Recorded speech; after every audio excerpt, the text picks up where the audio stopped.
E Deus me deu uma palavra, né, que se encontra no Mateus, Evangelho segundo Mateus, capítulo 23, de versos 1 a 12.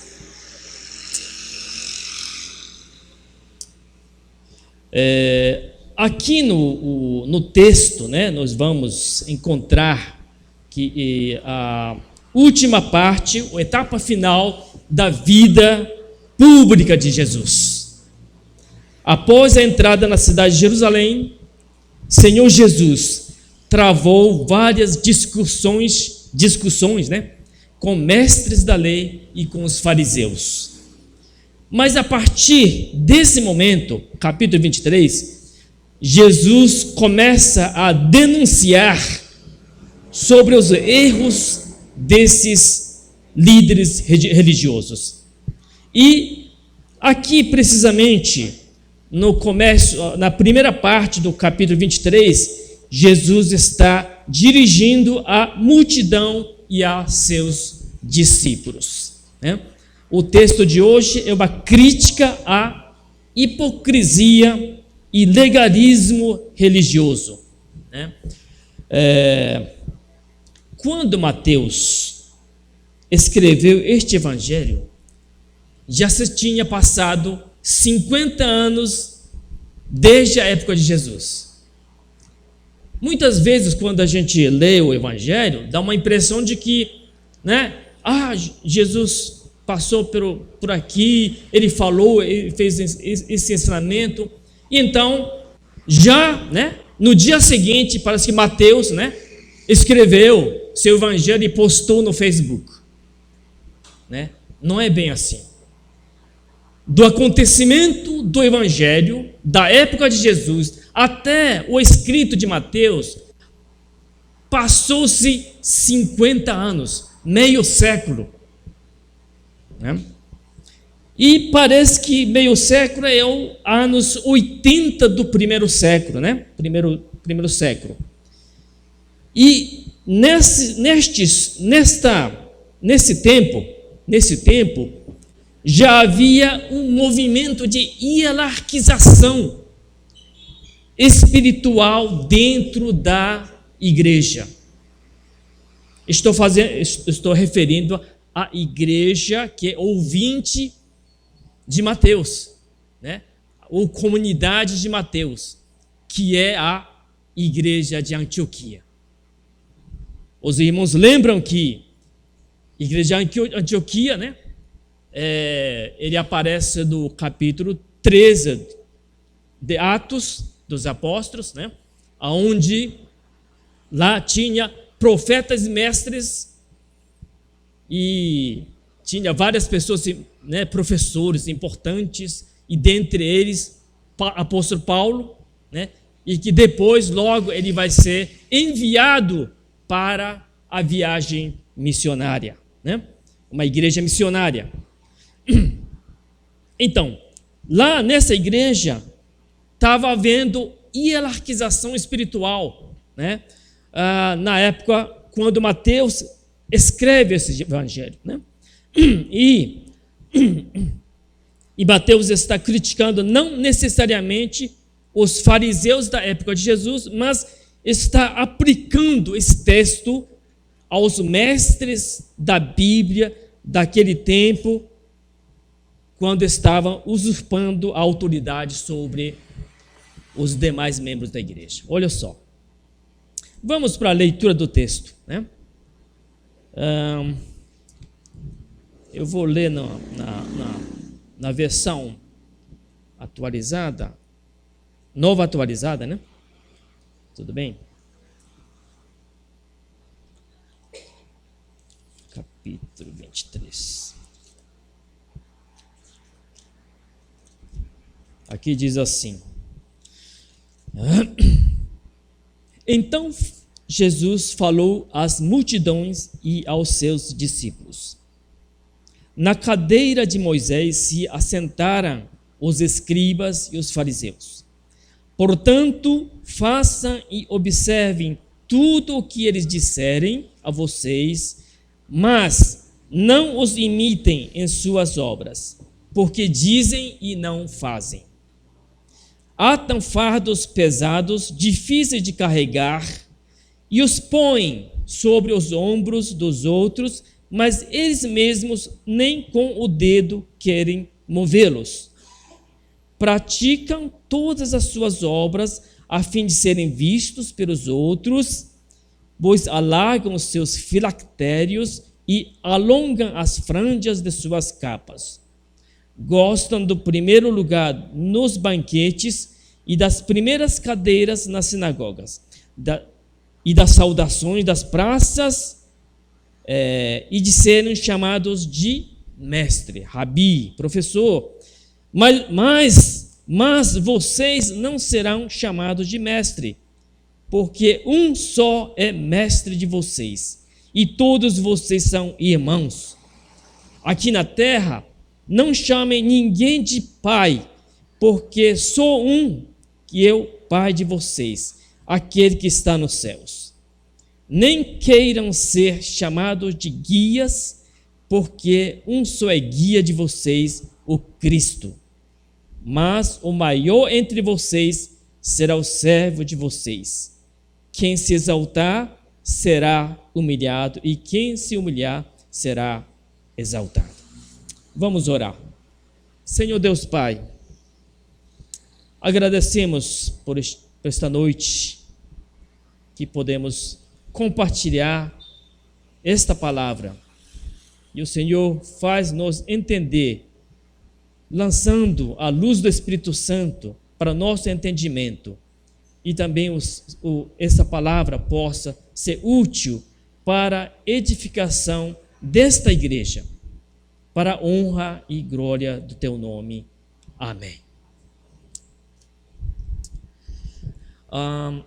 Graças ao reconhecimento da teologia reformada, no ambiente religioso brasileiro nos últimos anos, as igrejas reformadas, em algumas igrejas presbiterianas e batistas, têm crescido em número de membresia, sem dúvida. E chamada teologia reformada virou uma marca de confiança e respeito, que antes não tinham. Alguém lembra a lema do Volkswagen da década de 90? Você conhece, você confia. Agora, teologia reformada virou essa marca, de credibilidade e respeito, dentro vamos dizer, do ambiente religioso brasileiro. Isso é bom, Isso é bom porque nossas igrejas estão crescendo, porque tem esse movimento, esse, tipo de moda, Então, essa teologia reformada tornou-se até um bom negócio para alguns, para vender cursos, livros, que fale qualquer coisa da teologia reformada. Aí você consegue vender, esses cursos. Parece que tem uma boa procura. Tornou-se um alvo de investimento intelectual e religioso. Não sei se isso é bom. Esse fenômeno me preocupa bastante, pois a característica dos membros da igreja presbiteriana é que muitos querem ser professor de teologia. Tanto é que o curso mais forte do Mackenzie é educação, educação cristã.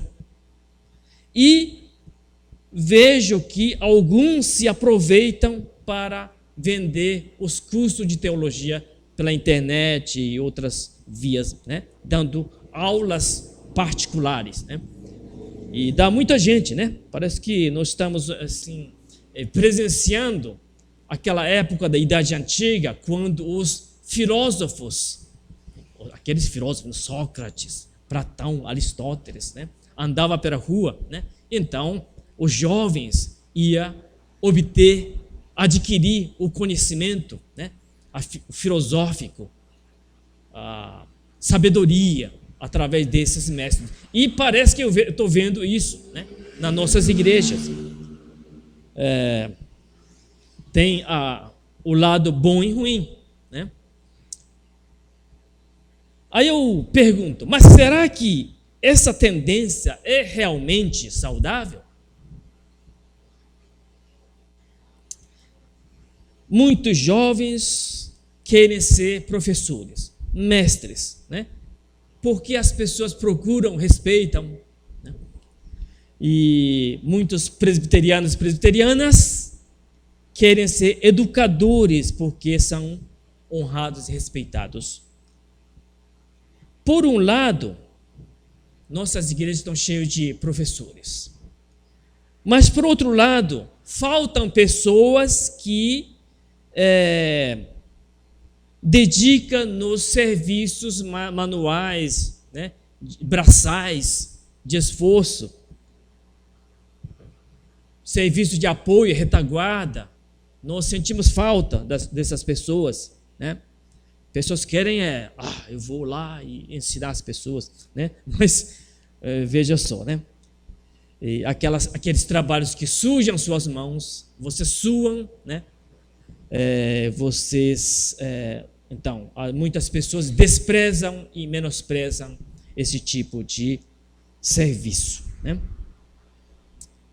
Aqui no texto de Mateus, Jesus está ensinando a uma multidão que já tenha recebido muitos conhecimentos teológicos das Escrituras através dos mestres e dos fariseus. Mas Jesus recomenda para essas pessoas que, olha, ouçam eles, obedeçam o que está dizendo, mas não imitem. Porque eles dizem, mas não fazem, né? Assim, Jesus aponta a hipocrisia e falsidade desses professores. E vamos prestar atenção agora às advertências de Jesus. 3 advertências. Primeira advertência, Jesus diz: tomem cuidado aqueles que reivindicam autoridade, poder sobre vocês. Jesus disse, né? Os escribas e fariseus tomaram o lugar de Moisés, a cadeira de Moisés. Portanto, observam tudo o que eles dizem, mas não imitem as suas obras, né? O que é esse lugar de Moisés?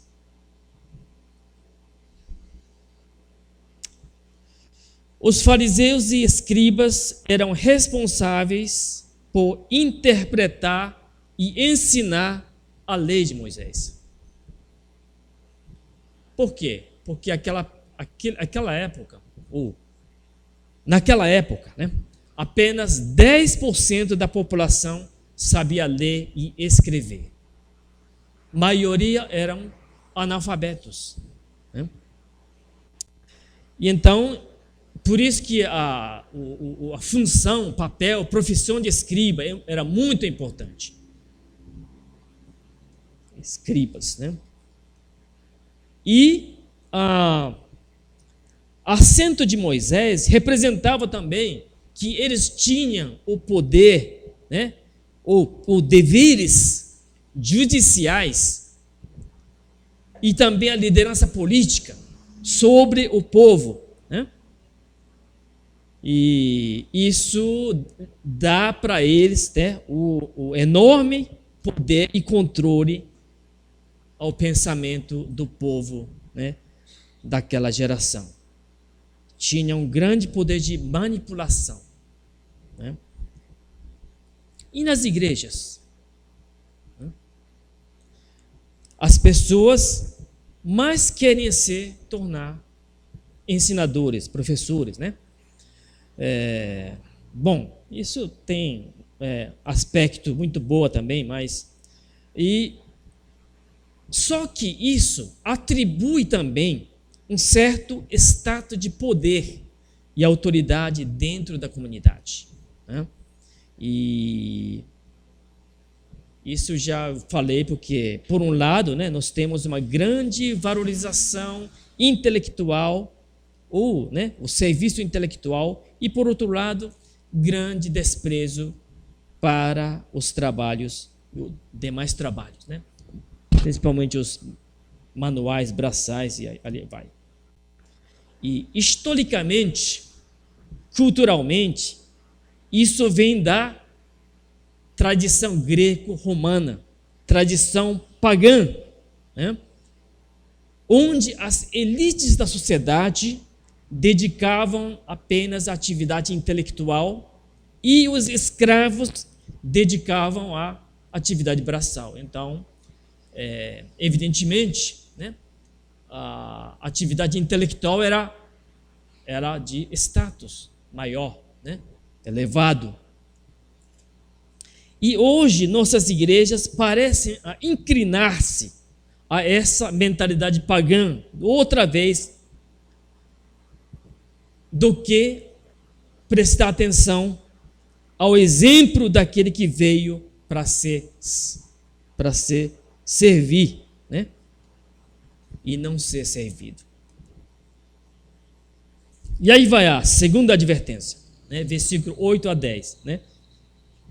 Jesus diz: não buscar títulos de honra para alimentar o orgulho de vocês.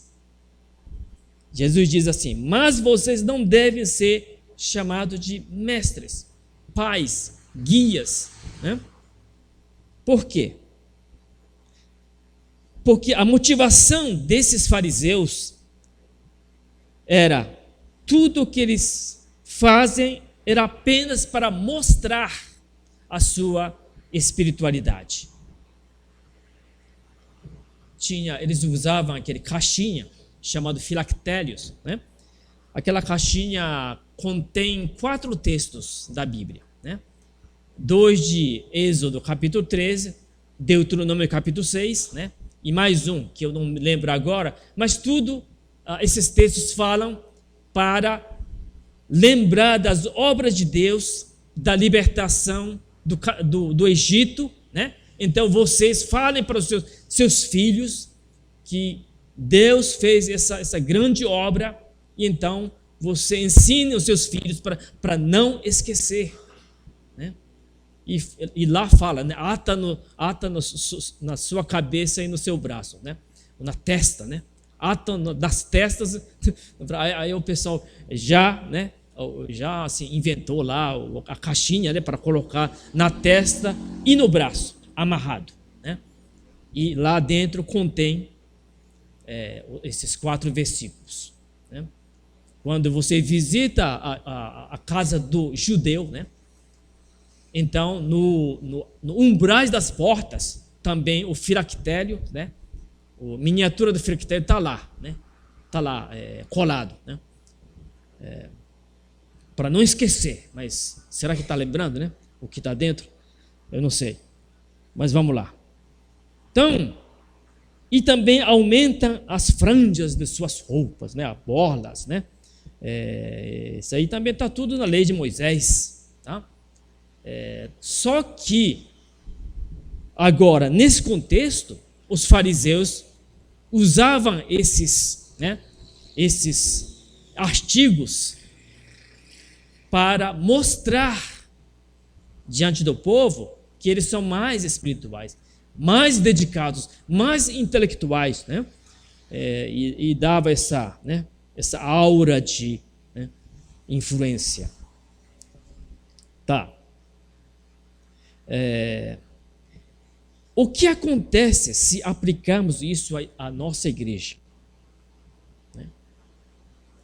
Muitas pessoas gostam de ser reconhecidas, de aparecerem, de serem vistas e dedicam muita energia por isso, né? Infelizmente tem muitos, eu conheço alguns, né? Não vou dizer muito, porque senão, né, o pessoal vai cair em cima de mim, mas alguns, assim, que tem uma dom de narcisista, né? Que se não for satisfeito aquela negócio de mostrar que está bem, então parece que não dorme direito à noite, né? Então, isso é muito triste. E eu também me vigio, né, para não cair. Será que eu não estou, né, nessa direção? Aí já, né, eu tenho que jejuar, né, jejuar e orar, né. E Jesus adverte, né, não busquem essas coisas, né, pois esse é princípio da queda. Isso dá porta de entrada para, né, você cair no pecado de orgulho, né, e de presunção. E agora vai a terceira advertência. Jesus diz: o maior do reino de Deus não é aquele que detém o conhecimento. O maior entre vocês deverá ser servo. Aquele pessoa que serve, né? Jesus disse que você não deve ser chamado de mestre, nem pai, nem professor, né? Porque vocês têm apenas um mestre, que é Deus, né? Um guia, que é o Cristo, e os demais são os irmãos, né? Parece que tem uma igreja que literalmente, né, praticou esse ensinamento, né? Então não tem pastor, não tem, né, mestre. Na primeira vista parece que Jesus está sendo muito radical. Mas será isso mesmo? Será que Jesus está sendo radical? Aí nós precisamos fazer um trabalho de interpretação sobre esse texto. Olha só, quando nós damos uma rápida olhada em todo o Novo Testamento, né, nós vamos saber que Jesus não está proibindo o uso de qualquer desses títulos. Olha só, né, parece contradição. Porque no Novo Testamento há menção de títulos como bispos, né, presbíteros, episcopos, né, supervisor, pastores, diáconos e mestres e profetas na Bíblia, né? Não é isso? O importante aqui é entender, né, que esses títulos que Jesus está falando, que está denunciando, o quê? Jesus está denunciando a nossa motivação, a nossa intenção, né, para o uso desses títulos. Porque se você está usando esse título para impressionar, para ter poder, influência, né, pressionar as pessoas, aí já entra na questão de motivação, né? Tem que ter muito cuidado, né? Agora, tem outros que usa para, né, para bajular o outro, né? Por exemplo, né, eu fiquei muito estranho ontem, né? Dia inteiro um irmão, né, me chamando de mestre, reverendíssimo, não sei o que tal, né? Aí no final do dia, o que aconteceu? Me empresta dinheiro. Olha a motivação, né, velho? Né? Eu agradeceria pelo menos assim, né, uma porcentagem mínima assim que a pessoa tivesse uma consideração, né? Mas parece que não era bem assim, né? Era outra coisa, né? Então, olha só, né? Olha a motivação, olha a intenção, hein, gente? Agora, se a motivação, né, é pura, a intenção é boa, né? A Bíblia não proíbe, né, o uso desses títulos, né? Até é bom para você, né, diferenciar quem tem qual função, né? Porque esses títulos representam o dom espiritual, né, que expressa nas funções ministeriais, não é? Outra questão para que nós nunca esquecemos que perante Deus nós todos somos iguais. Nós podemos até usar, né, desses títulos enquanto nos servimos a outras pessoas, enquanto nos servimos à igreja, enquanto nos servimos às pessoas, né? Agora, findou sua missão aqui na terra, né? Todos são iguais perante Deus, né? E essa consciência da morte, né, que nós vamos experimentar um pouco mais na frente, nós temos que lembrar sempre, né, e não esquecer. Nós somos mortais, né? Nós somos finitos, né? E nós fazemos porque Deus dá a condição, Deus dá dom, Deus dá, né, todo esse, né, condição. E ao mesmo tempo nós fomos chamados para servir a Deus e servir uns aos outros.